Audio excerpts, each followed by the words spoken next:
अस्सलामुअलैकुम, आप देख रहे हैं ANY न्यूज़ नेटवर्क। मैं हूं मोहम्मद हसन।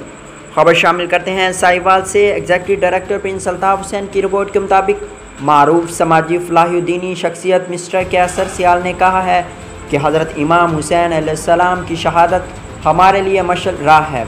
हज़रत इमाम हुसैन अलैहिस्सलाम और सैयदुश्शुहदा ने करबला में शहादतें देकर दुनिया में इस्लाम का बोलबाला किया और यजीदी क़ुव्वतों का ख़ात्मा किया। हज़रत इमाम हुसैन अलैहिस्सलाम नवासे रसूल सल्लल्लाहु अलैहि वसल्लम का योम शहादत साहिवाल में अक़ीदत व एहतराम से मनाया जाएगा। इन ख़यालात का इज़हार मारूफ समाजी फलाहुद्दीनी शख्सियत मिस्टर कैसर सियाल ने आगाज़ मुहर्रमुल हराम के मौके पर अपने एक पैगाम में किया। उन्होंने कहा, मुहर्रमुल हराम के दौरान इत्तेहाद बैनुल मुस्लिमीन का मुज़ाहरा किया जाए। अमन व अमान को बरकरार रखना हम सब का फ़र्ज़ है। अवाम ज़िले इंतज़ामिया से भी इस सिलसिले में भरपूर तावन का मुज़ाहरा करें। साहिवाल अमन पसंद शहर है।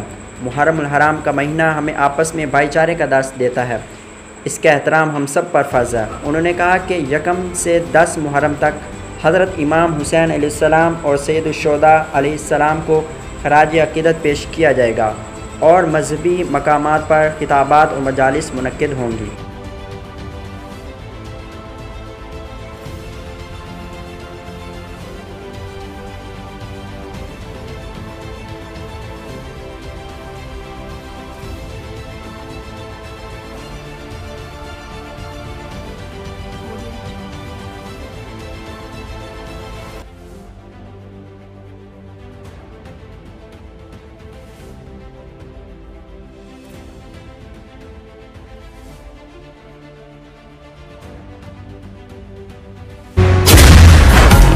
पाकिस्तान's fastest cooling barrel refrigerator, cooling का नया स्टैंडर्ड।